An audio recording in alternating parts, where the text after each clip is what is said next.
Página 8.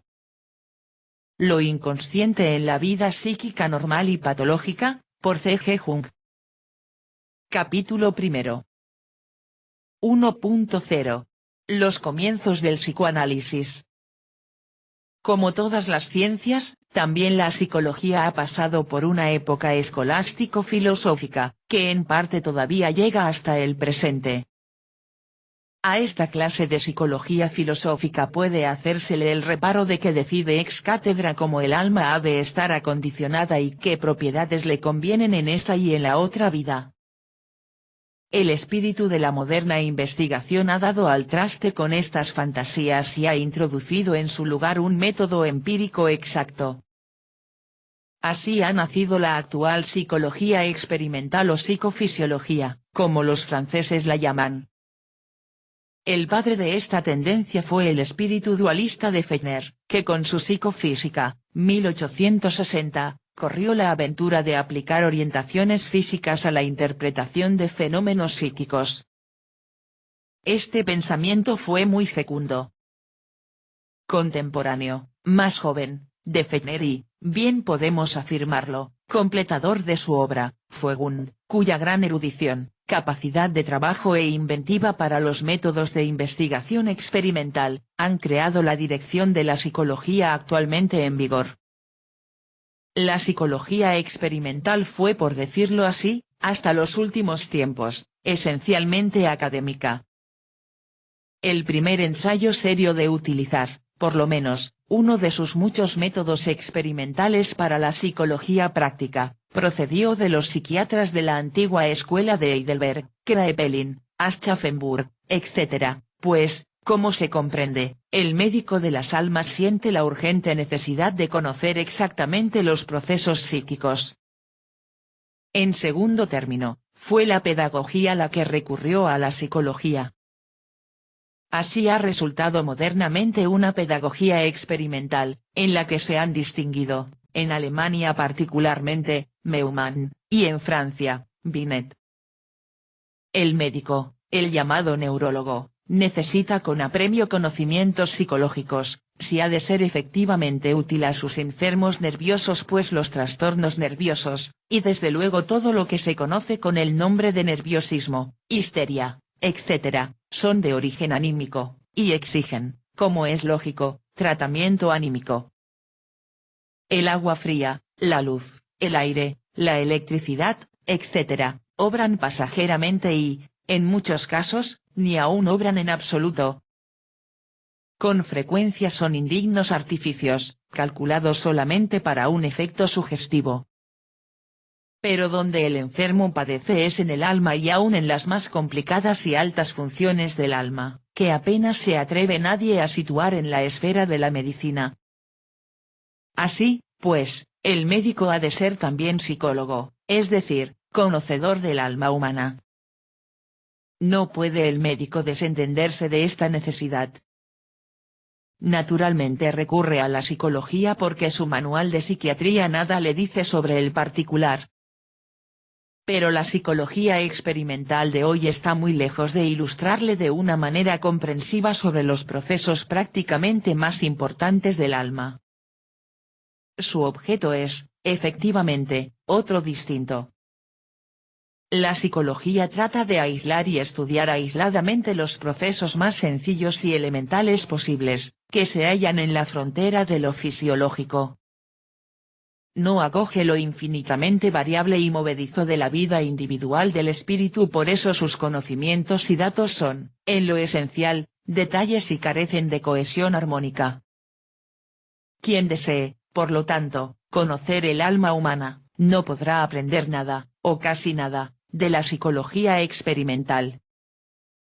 A este tal habría que aconsejarle más bien que se despoje de la toga doctoral, que se despida del gabinete de estudio y que se vaya por el mundo con humano corazón a ver los horrores de los presidios, manicomios y hospitales, a contemplar los sórdidos tugurios, burdeles y garitos, a visitar los salones de la sociedad elegante, las bolsas, los mítings socialistas, las iglesias, los conventículos de las sectas para experimentar en su propio cuerpo el amor y el odio, la pasión en todas sus formas, y así volvería cargado con más rica ciencia de la que pueden darle gruesos tomos, y podría ser entonces médico de sus enfermos, verdadero conocedor del alma humana. Hay, pues, que perdonarle, si no concede gran atención a las llamadas piedras angulares de la psicología experimental. Pues entre aquello que la ciencia llama psicología, y lo que la práctica de la vida diaria espera de la psicología, hay una sima profunda. Esta deficiencia fue precisamente el origen de una psicología nueva. Debemos esta creación, en primer término, a Sigmund Freud, de Viena, médico genial e investigador de las enfermedades funcionales de los nervios. Bleuler ha propuesto el nombre de psicología profunda para indicar verbalmente que la psicología de Freud se ocupa de las profundidades o fondos del alma, que también se designan con el nombre de lo inconsciente. Freud, por su parte, se limitó a denominar el método de su investigación psicoanálisis. Antes de entrar en una exposición detallada del tema mismo, hay que decir algo sobre su posición respecto de la ciencia precedente. Asistimos aquí a un espectáculo interesante, en el que una vez más se cumple la observación de Anatole France, les savants ne sont pas curieux. Esto ya traducido es: los científicos no son curiosos. El primer trabajo de importancia en este terreno apenas despertó escasa resonancia, a pesar de que aportaba una concepción enteramente nueva de las neurosis. Algunos autores se expresaron sobre él con aplauso, y a vuelta de hoja siguieron exponiendo sus casos de histerismo a la antigua usanza. Procedían, sobre poco más o menos, como si se reconociese con elogio la idea o el hecho de la forma esférica de la Tierra, y se continuase tranquilamente representando la Tierra como un disco. Las siguientes publicaciones de Freud pasaron enteramente inadvertidas, aun cuando para el campo de la psiquiatría aportaban observaciones de inmensa trascendencia. Cuando Freud, en el año 1900, escribió la primera verdadera psicología del sueño, antes dominaba en este campo la adecuada oscuridad nocturna, empezaron a sonreír, y cuando a mediados del último decenio empezó a explicar la psicología de la sexualidad, la risa se trocó en cólera. Por cierto, que esta tormenta de indignación no fue lo que menos contribuyó a dar publicidad extraordinaria a la psicología de Freud, notoriedad que se extendió muy por encima de los límites del interés científico. Examinemos, pues, más detenidamente esta nueva psicología. Ya en los tiempos de Charcot se sabía que el síntoma neurótico es psicógeno, es decir, que procede del alma. Se sabía también, especialmente gracias a los trabajos de la escuela de Nancy, que todo síntoma histérico puede producirse también por sugestión, de una manera exactamente igual. Pero no se sabía cómo procede del alma un síntoma histérico. Las dependencias causales psíquicas eran totalmente desconocidas. A principios del año 80, el Dr. Breuer, un viejo médico práctico de Viena, hizo un descubrimiento, que fue propiamente el comienzo de la nueva psicología.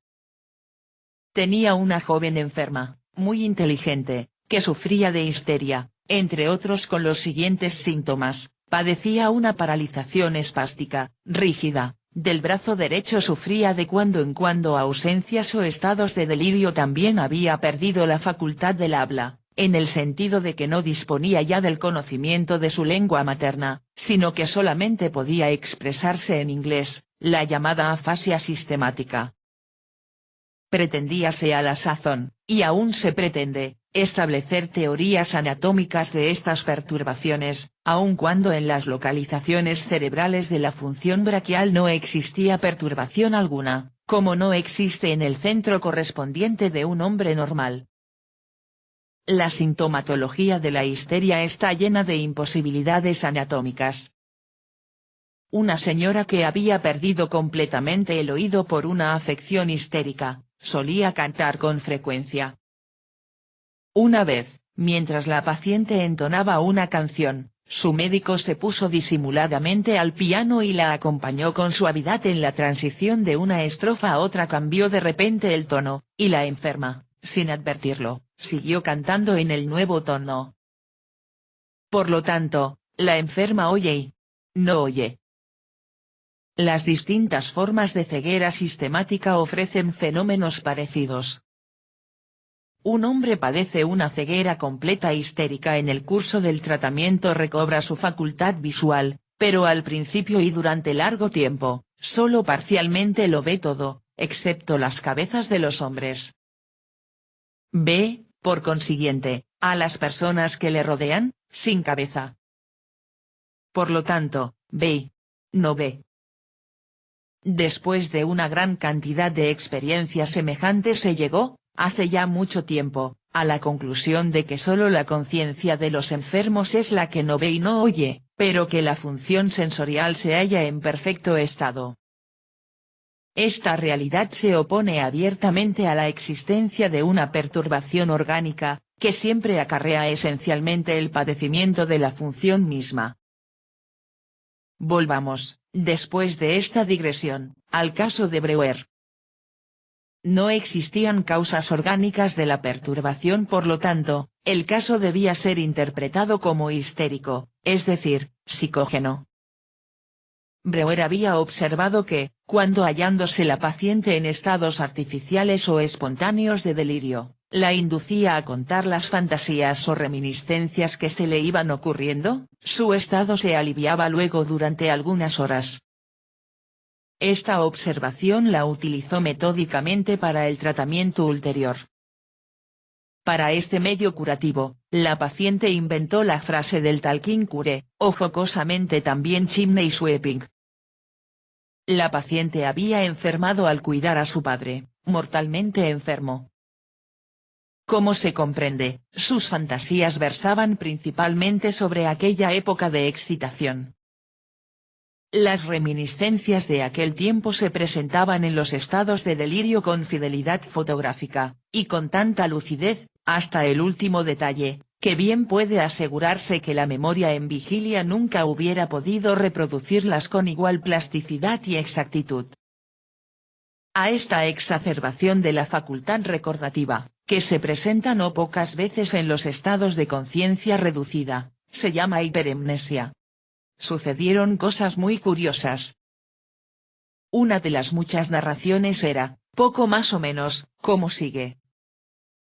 Una vez velaba la enferma por la noche, con gran angustia, en torno a su padre, atacado de alta fiebre. Hallábase en gran tensión, porque estaba esperando de Viena a un cirujano para que le operara.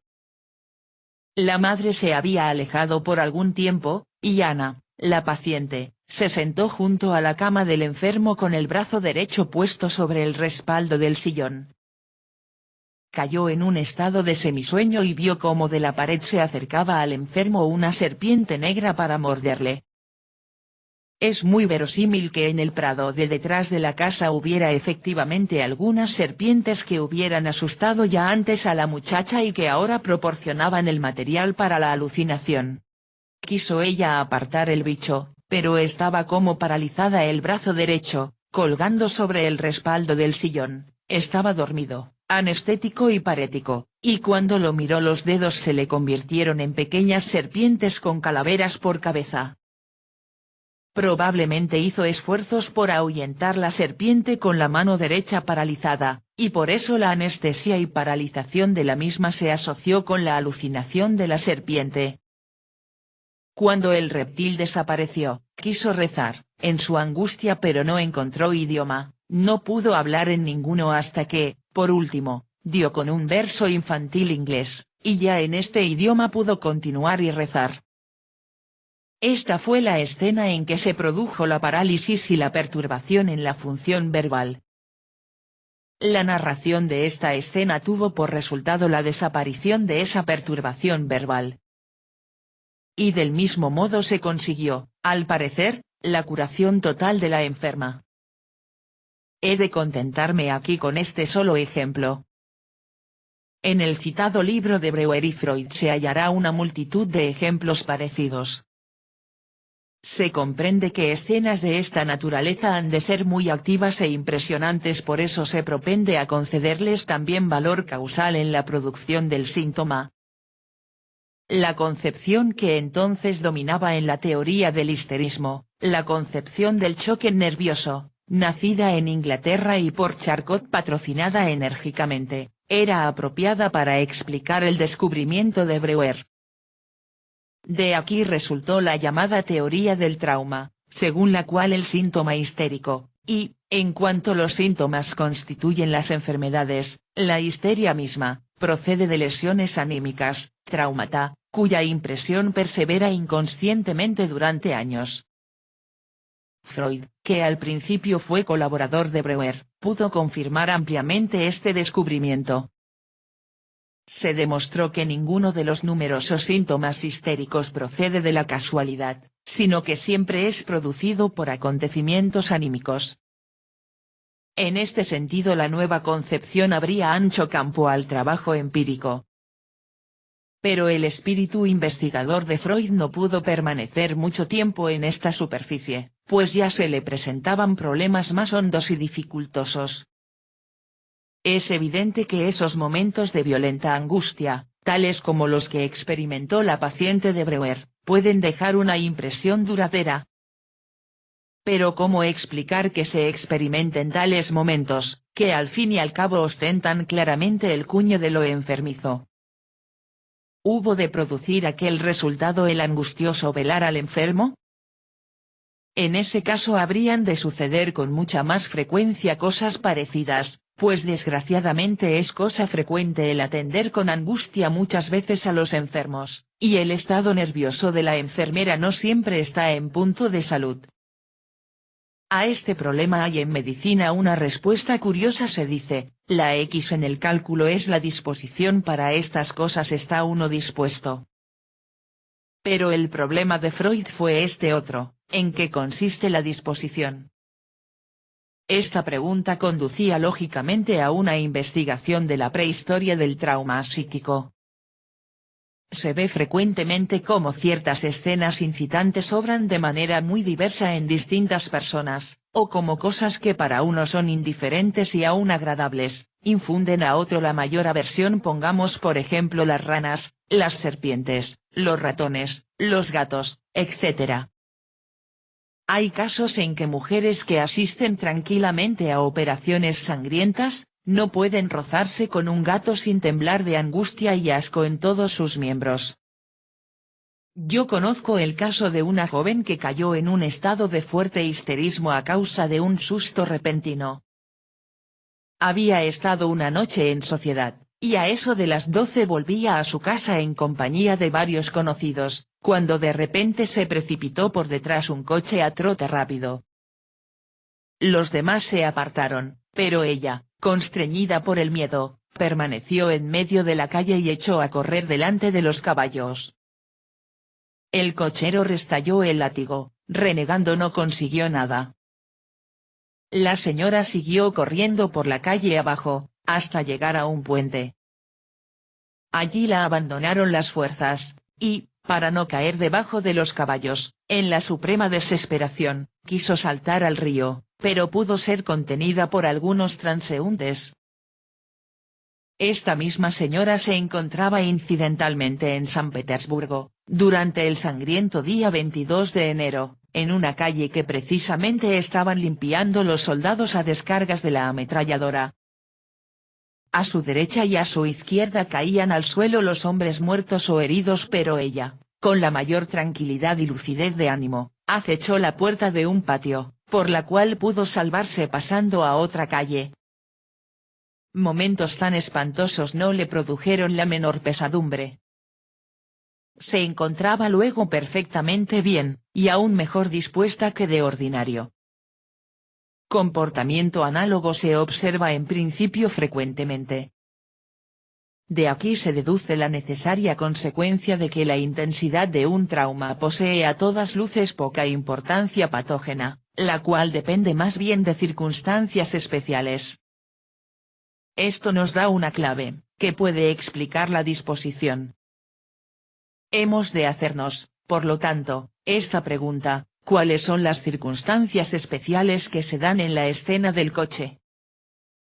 La angustia comenzó cuando la joven oyó trotar a los caballos. Por un momento le pareció como si hubiera allí una fatalidad espantosa, como si aquello significara su muerte o algo muy temible, y desde ese momento perdió por completo el sentido. El momento eficaz arranca manifiestamente de los caballos. La disposición de la paciente para reaccionar de manera tan desproporcionada ante este insignificante suceso, podría consistir, por lo tanto, en que los caballos significaban para ella algo especial. Habría que suponer que alguna vez le había sucedido algo peligroso con los caballos. Así es, efectivamente, pues siendo una niña de unos 7 años, y paseando en coche, espantáronse los caballos y en marcha precipitada se lanzaron hacia un precipicio, por cuyo fondo pasaba un río. El cochero saltó del pescante y le gritó que saltase también, a lo cual ella apenas pudo decidirse, tan angustiada estaba. Al fin saltó, en el momento preciso en que los caballos con el coche se derrumbaban por la cima. Que un suceso semejante dejase en ella profundas impresiones, no necesita demostrarse. Sin embargo, no se explica por qué más tarde una reacción tan disparatada pudo seguir a una alusión tan inofensiva. Hasta ahora solo sabemos que el síntoma posterior tuvo un precedente en la niñez. Pero lo patológico de todo ello permanece en la oscuridad. Para penetrar en este misterio, son necesarias todavía otras experiencias.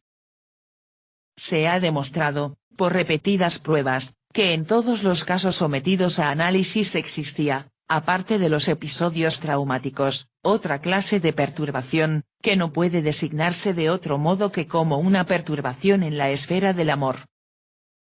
Sabido es que el amor es algo inmenso, que se extiende del cielo hasta el infierno y abarca lo bueno y lo malo, lo alto y lo bajo. Al amor puede aplicarse aquella antigua sentencia mística: cielo arriba, cielo abajo, éter arriba, éter abajo. Todo eso arriba, todo eso abajo, tómalo y alégrate. Esta observación produjo en las ideas de Freud un cambio notable. Mientras que antes había buscado la causa de la neurosis en los episodios traumáticos de la vida, siguiendo más o menos la teoría del trauma de Charcot, desplazóse ahora el centro de gravedad del problema, pasando a otro sitio enteramente distinto. El mejor ejemplo puede ser nuestro caso. Comprendemos perfectamente que los caballos desempeñen en la vida de nuestra paciente un papel importantísimo, pero no comprendemos la reacción posterior, tan exagerada y desproporcionada. Lo enfermizo y extraño de esta historia consiste en que ante los caballos se espanta de esa manera. Teniendo en cuenta la observación empírica antes citada, según la cual generalmente junto con los episodios traumáticos existe una perturbación en la esfera del amor, habría que investigar en este caso si no hay quizá algo que no esté en orden en ese sentido. La dama conoce a un joven, con quien piensa desposarse, lo ama y espera ser dichosa con él. Por lo pronto nada más descubrimos. Pero la investigación no ha de arredrarse por haber llegado a un resultado negativo en un interrogatorio superficial. Hay caminos indirectos, cuando el camino directo no conduce al fin. Volvamos, por consiguiente, a aquel momento preciso en que la dama echa a correr delante de los caballos. Hubimos de informarnos acerca de la reunión y de la fiesta en que la dama había tomado parte. Se trataba de una cena de despedida dada en honor de su mejor amiga, que marchaba por una temporada al extranjero a curarse de los nervios en un sanatorio. La amiga está casada, y nos enteramos de que es dichosa y madre de un niño. Por supuesto, debemos desconfiar de esta indicación. Si fuera dichosa, en efecto, no habría probablemente ninguna razón para que padeciera de los nervios y necesitara ponerse en cura. Dirigiendo mis preguntas por otro lado, averigüé que la paciente, cuando sus conocidos la encontraron, fue llevada a la casa de la comida, porque era donde había oportunidad más cercana para recogerla. Allí fue recibida con agasajo y atendida en su estado de agotamiento. En este punto interrumpió la paciente su narración, se mostró perpleja y confusa y trató de pasar a otro tema. Manifiestamente se trataba de alguna reminiscencia desagradable, que se le había ocurrido de repente. Después de vencer pertinaces resistencias por parte de la enferma, puse en claro que aquella noche aún había sucedido algo muy notable. El amigo que daba la comida le había hecho a ella una fogosa declaración de amor, lo cual produjo una situación que resultaba algo difícil y enojosa, teniendo en cuenta la ausencia de la dueña de la casa. Al parecer, esta declaración de amor fue para la enferma como un rayo en el cielo tranquilo. Pero estas cosas suelen tener siempre su prehistoria. Por lo tanto, el trabajo de las semanas sucesivas consistió para mí en ir desenterrando punto por punto toda una larga historia de amor, hasta que obtuve un cuadro de conjunto, que voy a resumir en la forma siguiente. La paciente era, de niña, como un muchacho solo le gustaban los juegos salvajes de los chicos, se burlaba de su propio sexo y rehuía todas las formas y ocupaciones femeninas. Pasada la edad de la pubertad, cuando el problema erótico hubiera podido presentársele más urgente, comenzó a rehuir todo trato social, cobró odio y desprecio a todo lo que recordase, aún de lejos, la determinación biológica del hombre, y vivió en un mundo de fantasía que nada tenía de común con la realidad brutal.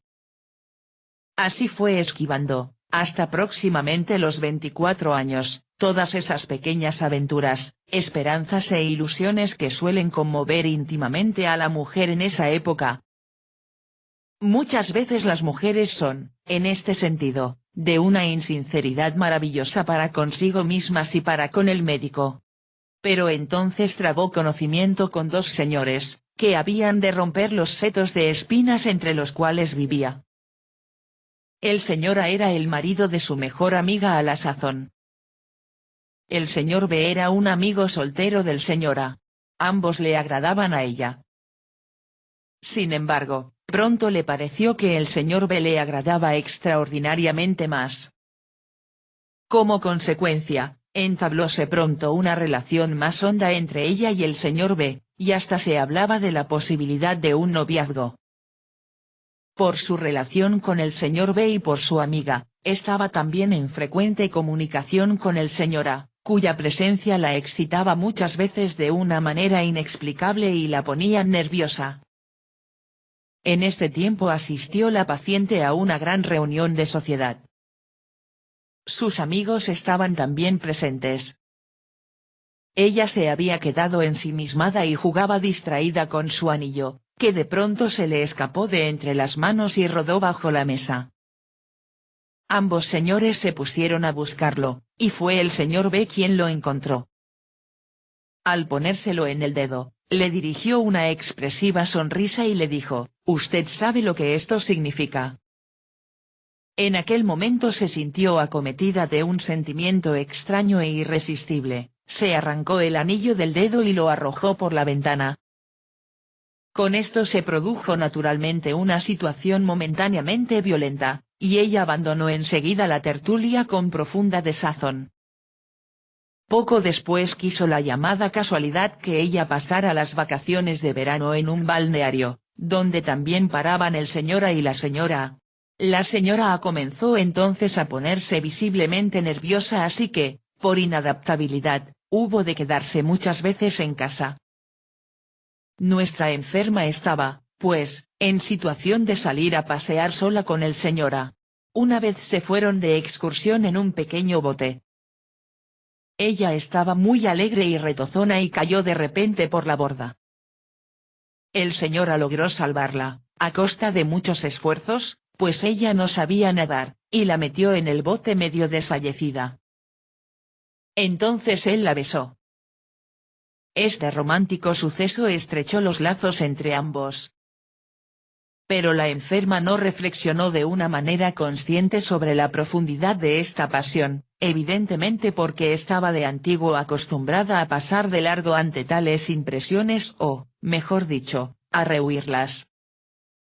Para disculparse ante sí misma, la paciente activó con mayor energía su noviazgo con el señor B, y llegó a convencerse efectivamente de que lo amaba.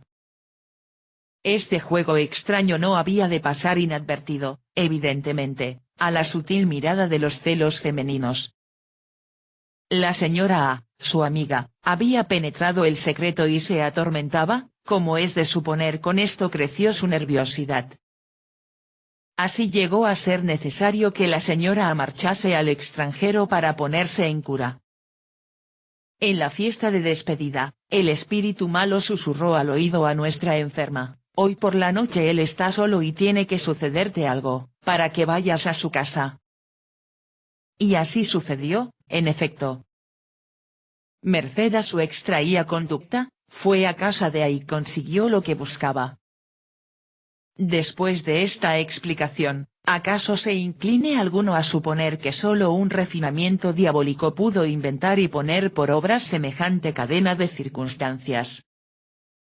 Del refinamiento no puede dudarse, pero su apreciación moral es difícil, pues habré de afirmar con insistencia que los motivos de esta situación dramática de la enferma no eran conscientes para ella en modo alguno.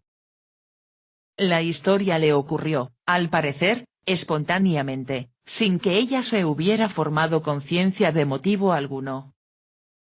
Pero la prehistoria manifiesta que inconscientemente todo iba orientado a este fin, mientras que la conciencia se esforzaba por provocar el noviazgo con el señor B. Sin embargo, era más fuerte la tendencia inconsciente a seguir el otro camino. Volvamos ahora a nuestra consideración inicial, o sea, inquiramos de dónde procede lo patológico, es decir, lo extraño, lo exagerado, de la reacción al trauma. Basados en un principio, deducido de muchas experiencias, insinuamos la sospecha de que también en el caso presente, además del trauma, hubiera una perturbación en la esfera del amor. Esta sospecha se ha confirmado plenamente, y hemos aprendido que el trauma, que produce supuestos efectos patógenos, no es sino una ocasión para que se manifieste algo que antes no era consciente, a saber, un importante conflicto erótico. Con esto, el trauma pierde su sentido patógeno y en su lugar aparece otra concepción mucho más profunda y amplia, que explica la eficacia patógena como un conflicto erótico. Se oye con frecuencia esta pregunta: ¿por qué ha de ser precisamente un conflicto erótico la causa de la neurosis si no otro conflicto cualquiera? A esto se responde: nadie afirma que deba ser así, sino que se descubre que efectivamente es así. A pesar de las irritadas aseveraciones en contrario, es indudable que el amor, sus problemas y sus conflictos son de importancia fundamental para la vida humana. De cuidadosas investigaciones se desprende que el amor tiene mucha mayor trascendencia de lo que el individuo se imagina. En el sentido amplio, que le corresponde por naturaleza y que no abarca solamente la sexualidad. Pero esto no quiere decir que el amor y sus perturbaciones sean la única fuente de la neurosis. La perturbación del amor puede ser de naturaleza secundaria y provocada por causas profundas. Hay, además, otras posibilidades de llegar a ser neurótico. La teoría del trauma ha quedado, pues, abandonada como arcaica, pues con la opinión de que la raíz de la neurosis no es el trauma, sino un conflicto erótico oculto, pierde el trauma su significación patógena. Página 18.